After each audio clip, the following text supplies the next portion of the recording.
ஆன்மீக சொந்தங்கள் அனைவருக்கும் வணக்கங்க. சுக்கிர பகவான ராசி அதிபதியாக பெற்றிருக்கக்கூடிய ரிஷபராசி அன்பு நேயர்களுக்கு தை மாதம் அப்படிங்கிறது இன்னும் சில நாட்களில் பிறக்கிறதுக்கு. இந்த தை மாதத்தில் முக்கியமாக உங்களுக்கு சொல்லப்பட்டிருக்கக்கூடிய கணிப்புகள் என்னென்ன விஷயத்தில் ரொம்ப கவனமாக இருக்கணும், என்னென்ன விஷயங்கள் பண்ணணும் பண்ணக்கூடாது, பரிகாரங்கள் மாதிரி ஏதாவது விஷயங்கள் சொல்லியிருக்காங்களா, ஆக மொத்தத்தில் இந்த தை மாதம் உங்களுக்கு எப்படிப்பட்ட மாதமாக இருக்க போகுது அப்படிங்கிறத பற்றி தான் நான் இந்த பதிவில் உங்ககிட்ட சொல்ல போகிறேன். இந்த பதிவில் சொல்லக்கூடிய எல்லா விஷயமும் ரிஷப ராசிக்காரங்களுக்கு ரொம்ப யூஸ்ஃபுல்லாக தான் இருக்க போகுது.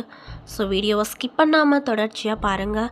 அது மட்டும் இல்லாமல் உங்கள் ராசி அதிபதியாக இருக்கக்கூடிய சுக்கிர பகவானை ரொம்ப ரொம்ப பிடிக்கும்னா அந்த வீடியோக்கு ஒரு லைக் பண்ணிவிட்டு, உங்களுடைய ஆள் மனதில் நிறைவேறாத விஷயம்னு சொல்லிட்டு நிறையவே இருக்கும், அதில் ஏதோ ஒரு விஷயம் நடக்கணும்னு சொல்லி மனதார வேண்டிட்டு நம்மளுடைய கமெண்ட் பாக்ஸில் சுக்கிர பகவானுக்கு போற்றி அப்படின்னு சொல்லி மறக்காமல் பதிவிடுங்க.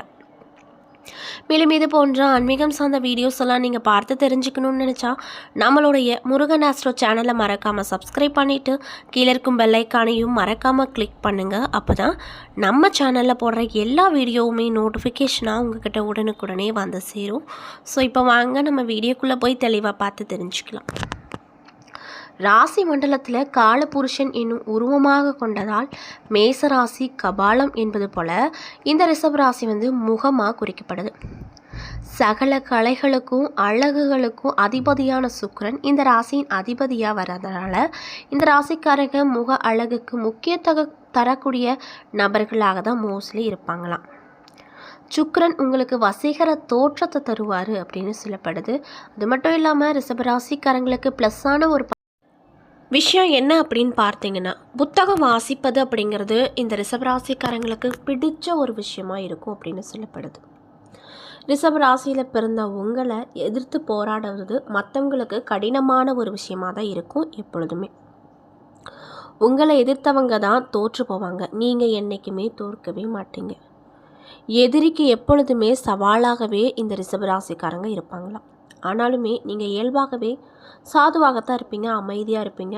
அமைதியாக இருந்துட்டு இவ்வளோ பெரிய வேலை பண்ணிட்டானே அப்படின்னு மற்றவங்க ஆச்சரியமாக பார்க்கக்கூடிய வகையில் தான் இந்த ரிஷபராசிக்காரங்க எப்பொழுதுமே இருப்பாங்களாம். மற்றவர்களுக்கு உதாரணமாக வாழணும் அப்படின்னு ரொம்ப ஆசைப்படுவாங்க. அதே போல தான் இவங்க வாழ்ந்து காட்டுவாங்க. அது மட்டும் இல்லாமல் உங்களின் செயல்பாடு மற்றவங்களுக்கு சிறந்ததொரு வழி காட்டுதலை கொடுக்கக்கூடிய வகையில் தான் உங்கள் வாழ்க்கை இருக்கும்.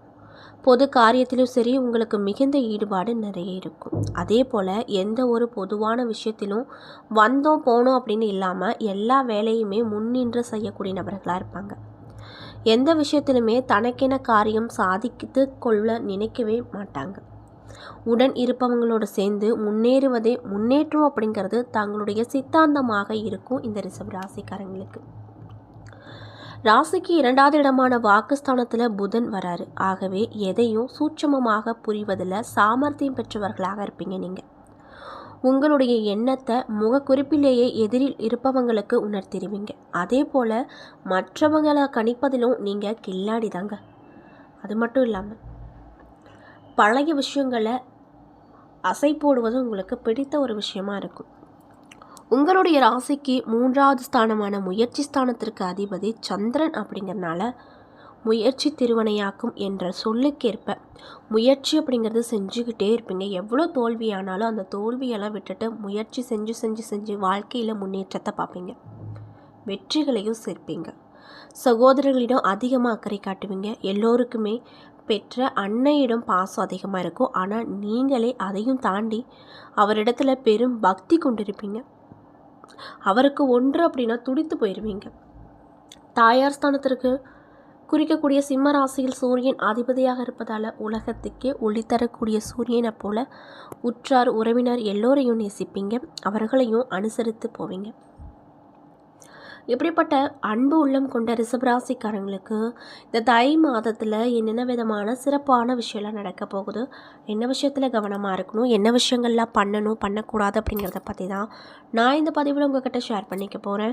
இந்த பதிவில் சொல்லக்கூடிய எல்லா விஷயமும் கண்டிப்பாக உங்களுக்கு பயன் தரக்கூடிய விஷயமாக தான் இருக்க போகுது. ஸோ வீடியோவை ஸ்கிப் பண்ணாமல் பாருங்கள். மேலும் ரிஷபராசிக்காரங்க யாராவது இந்த பதிவை பார்க்குறீங்கன்னா, நான் சொன்ன விஷயம்லாம் உங்களுக்கு கரெக்டாக இருந்துச்சுன்னா நம்மளுடைய கமெண்ட் பாக்ஸில் கரெக்டுன்னு சொல்லி மறக்காமல் பதிவிடுங்க. ஸோ இப்போ வாங்க நம்ம வீடியோக்குள்ளே போய் முழுமையாக பார்க்கலாம். தை மாதம் தொடக்கத்தில் இந்த ரிஷபராசிக்காரங்களுக்கு சந்திர பகவான் அமைஞ்சிருக்காரு. மிதுன ராசியில் குரு பகவானும் சிம்ம ராசியில் கேது பகவானும் இருக்காங்க. தனுசு ராசியில் சூரியன், செவ்வாய், புதன், சுக்கிரன் ஆகிய 4 கிரகங்கள் அமைஞ்சிருக்கு. கும்பத்தில் ராகு பகவானும் மீனத்தில் சனி பகவானும் இருக்காங்க. மேலும் இந்த கிரகங்களின் அடிப்படையின் படி ரிஷபராசிக்காரங்களுக்கு இந்த காலகட்டம் அப்படிங்கிறது எப்படி இருக்க போகுது, என்னென்ன விதமான பலன்களை நீங்கள் பெற போகிறீங்க அப்படிங்கிறத பற்றி நான் இந்த பதிவில் சொல்ல போகிறேன். ஸோ வீடியோவை ஸ்கிப் பண்ணாமல் பாருங்கள். ரிஷபராசிக்காரங்களுக்கு ரொம்ப நாளாக குழந்தை பாக்கியம் இல்லை அப்படின்னு தவிர்த்து கொண்டு இருக்கக்கூடியவங்களுக்கு இந்த தை மாதத்தில் கண்டிப்பாக ஒரு நல்ல குழந்தை பாக்கியம் கிடைக்கும். அதில் எந்த ஒரு மாற்று கருத்தும் இல்லை அப்படின்னு கணிக்கப்பட்டிருக்கு. கிரகநிலைகள் சாதகமாக அமைஞ்சிருக்குங்க. இதனால் அற்புதமான யோகங்கள் அப்படிங்கிறது நிச்சயமாக உங்களுக்கு கிடைக்கும். அதில் எந்த ஒரு மாற்று கருத்தும் இல்லை. மேலும் திட்டமிட்ட காரியங்களில் சேர்ந்து முடிப்பீங்க. முகம் வசீகரமாகும். எல்லா காரியங்களுமே வேகமாக நடக்கும். சுக்கிர பகவான் 8வது இடத்துல அமர்ந்திருக்கிறாரு. இதனால் புதன் சுக்கிரன் பார்ப்பதால் தன லாபம் அதிகரிக்கும்.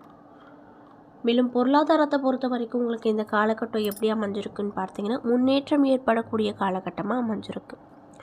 2ல் குரு இருப்பதால் நல்ல வருமானம், நல்ல லாபம் கிடைக்கும். புதிய முயற்சிகளில் வெற்றி பெறக்கூடிய யோகம் உண்டாகும். திருமண தொடர்பான விஷயங்கள் கைகூடி வரப்போகுது. அடுத்த மாநிலத்தில் சென்று தொழில், உத்தியோகம், வேலை செய்யும் அமைப்பு ஏற்பட்டிருக்கு. சனி லாபத்தில் இருப்பதால் மாணவர்களாக இருக்கக்கூடியவங்களுக்கு உயர்கல்வி படிக்கக்கூடிய வாய்ப்பு, வெளிநாடு செல்லக்கூடிய வாய்ப்பு போன்றவை கிடைக்க போகுது. புதிய ஒப்பந்தங்களில் கையெழுத்து போடுபவர்கள் ரொம்ப கவனமாக போடுங்க. படித்து பார்த்துட்டு எதாக இருந்தாலும் போடுங்க. அக்கம் பக்கத்தினரோடு நல்ல உறவு, நட்பு கிடைக்கும். பயணங்கள் அப்படிங்கிறது திருப்தி தரக்கூடிய விஷயமா இருக்க போகுது. வெளியூர் செல்லக்கூடிய யோகம் வரப்போகுது. அது மட்டும் இல்லாமல் 4ல் கேது இருக்காரு. இதனால் ராசியில் ராகு அமர்ந்திருக்காரு. இதனால் உங்களுக்கு என்ன விதமான பெனிஃபிட் கிடைக்குன்னு பார்த்தீங்கன்னா தாயின் உடல் நலத்தில் கூடுதல் கவனம் செலுத்துவது நல்லது. சூரியன் 8வது இடத்துல செவ்வாயோடு சேர்ந்திருப்பதால் வீடு மாற்றம் எண்ணம், அப்பார்ட்மெண்ட்டுக்கு குடியேறக்கூடிய எண்ணம் அப்படிங்கிறது உங்களுக்கு உண்டாக கூடுங்க. மேலும் தாயின் உடல்நிலையில் பாதிப்பு வரும். ஆரோக்கிய குறைபாடுகள் ஏற்படும். இளைய சகோதரரோடும் கருத்து வேறுபாடுகள் வரக்கூடும். சூரியன் 8வது இடத்தில் அமர்வதால் தந்தையின் உடல்நிலையில் கூடுதல் கவனம் செலுத்துவது நல்லது. புத பகவான் சாதகமாக இருப்பதால் கல்வியில் இருந்து வந்த தடைகள் நீங்க போகுது. மேலும் குழந்தை பாக்கியம் கிடைக்கும். அது மட்டும் இல்லாமல் பெண்கள் பாதுகாப்பாக இருக்க வேண்டிய காலகட்டமாக இந்த காலகட்டம் உங்களுக்கு சொல்லப்படுது. எல்லா விஷயத்திலையும் ரொம்ப எச்சரிக்கையாக இருங்க. சமூக வலைத்தள பயன்பாடுகளில் கூடுதல் கவனமாக இருக்கணும். வெளியூர், வெளி மாநிலத்தில் வேலை கிடைக்கும் யோகம் உண்டாகும். கண், சர்க்கரை சம்பந்தப்பட்ட விஷயங்களில் கவனம் தேவை. கணவன் மனைவிக்கிடையே கருத்து வேறுபாடு வரும் அப்படிங்கிறதுனால கவனமாக இருக்கணும் அப்படின்னு சொல்கிறாங்க. அது மட்டும் இல்லாமல் உங்களுக்கு இந்த காலகட்டத்தில் திடீரென தன வருமானம் கிடைக்கும். ஜாமீன் கையெழுத்து போடுவதை தவிர்ப்பது நல்லது. சனி பகவான் லாபத்தில் அமர்ந்திருப்பதால் உத்தியோக ரீதியாக நல்ல மாற்றங்கள் வரும். வேலை நெருக்கடி இருந்தாலுமே முன்னேற்றம் ஏற்படும். குரு பகவான் 2வது இடத்துல அமர்ந்திருப்பதால் பிள்ளைகள் விஷயத்தில் தொழில் லாபத்தில் நிறைய விதமான மாற்றம் கிடைக்கும்.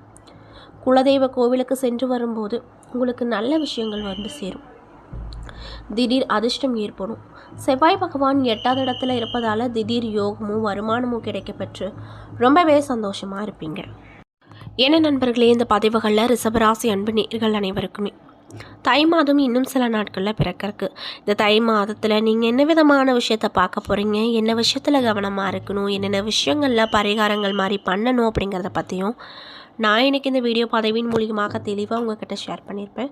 இந்த பதிவில் சொல்லியிருக்கக்கூடிய எல்லா விஷயமும் கண்டிப்பாக உங்களுக்கு பயன் தரக்கூடிய விஷயமாக தான் அமைஞ்சிருக்கும். ஸோ வீடியோ பிடிச்சிருந்தால் லைக் பண்ணுங்கள், ஷேர் பண்ணுங்கள். அது மட்டும் இல்லாமல் இது போன்ற ஆன்மீகம் சார்ந்த வீடியோஸ் எல்லாம் நீங்கள் முழுசாக பார்த்து தெரிஞ்சுக்கணும் அப்படின்னு ஆசைப்பட்டேன். நம்மளுடைய சேனலை மறக்காமல் சப்ஸ்கிரைப் பண்ணிவிட்டு கீழே இருக்கும் பெல் ஐக்கானையும் மறக்காமல் கிளிக் பண்ணுங்கள். அப்போ தான் நம்ம சேனலில் போடுற எல்லா வீடியோவுமே நோட்டிஃபிகேஷனாக உங்கள்கிட்ட உடனுக்குடனே வந்து சேரும். நன்றி.